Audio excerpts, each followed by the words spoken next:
আসসালামু আলাইকুম। আরও একটি মজার রেসিপি নিয়ে হাজির হলাম। আমি মাইশা ফ্রম মাইশাস কিচেন। আজকে আপনাদের সাথে শেয়ার করব খুবই মজার আর খুব সহজে ঝটপট তৈরি করে ফেলতে পারবেন এমন একটা সহজ রেসিপি। এটা সকালের নাস্তা, বিকালে চায়ের সাথে বা বাচ্চাদের টিফিনে যে কোনো জায়গায় খুব সুন্দর উপযোগী একটা রেসিপি আপনাদের সাথে শেয়ার করব। চলুন তাহলে শুরু করা যাক।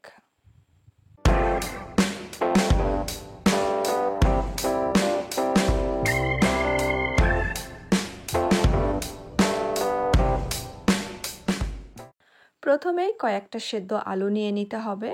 তারপরে সেদ্ধ করা আলু এই কুচুনির সাহায্যে কুচিয়ে নিতে হবে। চাইলে আপনারা হাতেও চটকে নিতে পারেন, কিন্তু হাতে চটকালে অনেক সময় বড় বড় দানা থেকে যেতে পারে। এই জন্য যদি এভাবে কুচিয়ে নেওয়া হয় তাহলে খুব সুন্দরভাবে মিহি একটা আলু কুচি বের হয়ে যাবে। আলু কুচানো হয়ে গেলে একটা সাইডে রেখে দিতে হবে।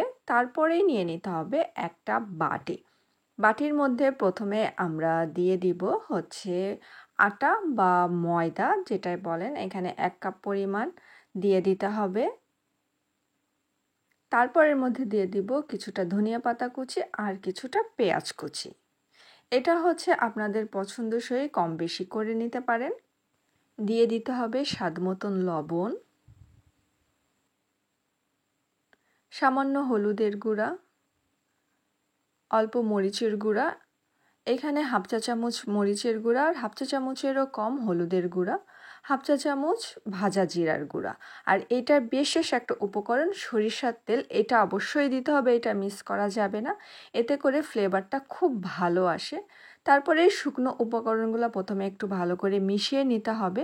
শুকনো উপকরণগুলো মেশানো হয়ে গেলে এর মধ্যে দিয়ে দিতে হবে সেই সেদ্ধ করা আলু, যেটা কুচিয়ে রাখা হয়েছিল শুরুতে, সেটা বেশ কিছুটা পরিমাণ দিয়ে দিতে হবে। এখানে আমরা সম্পূর্ণটা দিব না, এখানে অর্ধেকটা দিয়ে দিব, বাকি অর্ধেকটা রেখে দিব আর একটা রেসিপির জন্য। সেটাও আমি আপনাদের সাথে শেয়ার করব।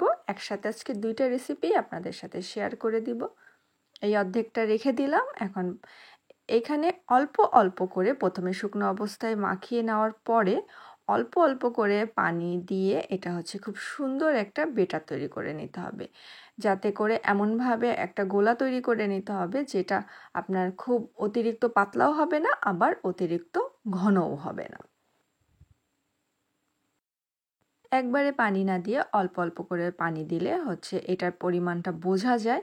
একবারে পানি দিয়ে দিলে হচ্ছে পাতলা হয়ে যেতে পারে, বেশি বেশি পানি পড়ে গেলে। এজন্য অল্প অল্প করে পানি দিতে হবে আর খুব সুন্দর করে মিশ্রণটা তৈরি করে নিতে হবে। যে তৈরি হয়ে গেছে দেখলেই বুঝতে পাচ্ছেন, এটা না খুব বেশি পাতলা আর না খুব বেশি ঘন। এখন এটা আমার তৈরি করা শেষ। এটা আমি একটা সাইডে রেখে দিব। রেখে দেওয়ার পরে হচ্ছে নিয়ে নিব আর একটা বাটি। আরও একটা রেসিপি তৈরি করার জন্য এর মধ্যেও দিয়ে দিব হচ্ছে হাফ কাপ পরিমাণ আটা।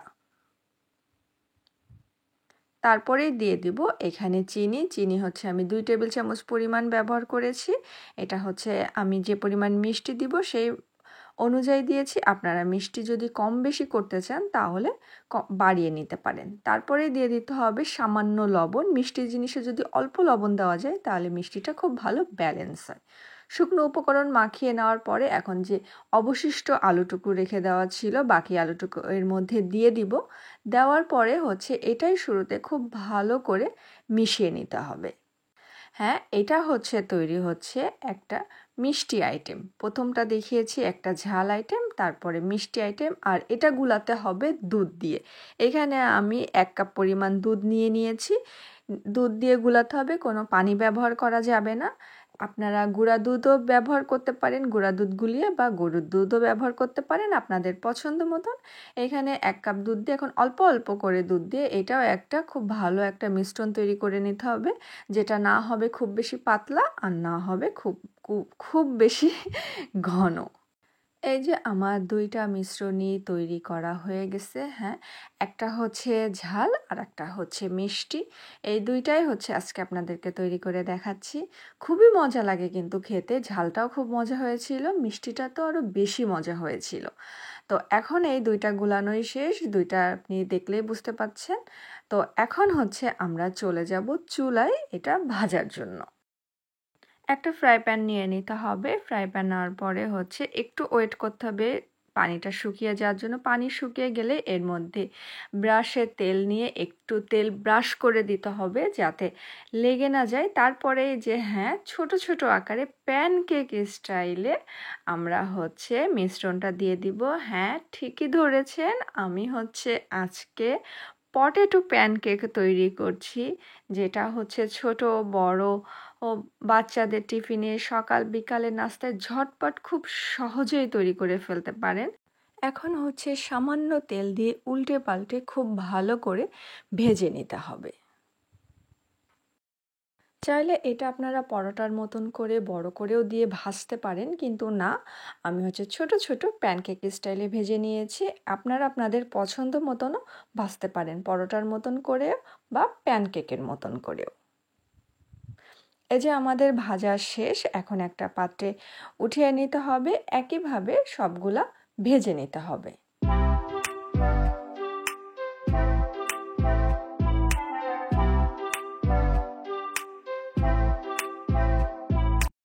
সুইট পটেটো প্যানকেক তৈরি করে নেওয়ার পর একই ফ্রাই প্যানে কিছুটা তেল ব্রাশ করে নিয়ে এখন আমরা তৈরি করব ঝাল প্যানকেক, যেটাই যে আমরা যে গোলাটা তৈরি করে রেখেছিলাম সেটা অল্প অল্প করে দিয়ে দিব।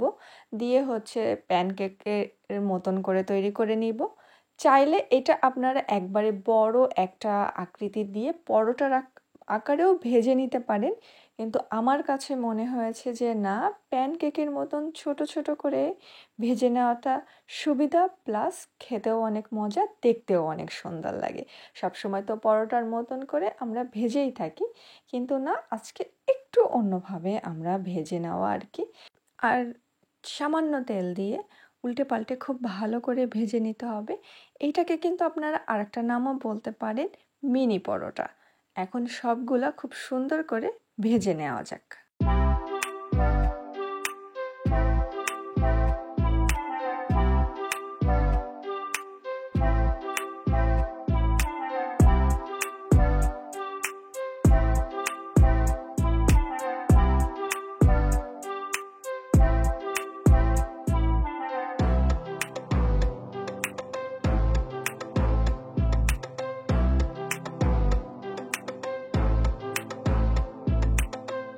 তৈরি হয়ে গেল খুবই খুবই মজার পটেটো প্যানকেক বা আলুর মিনি পরোটা।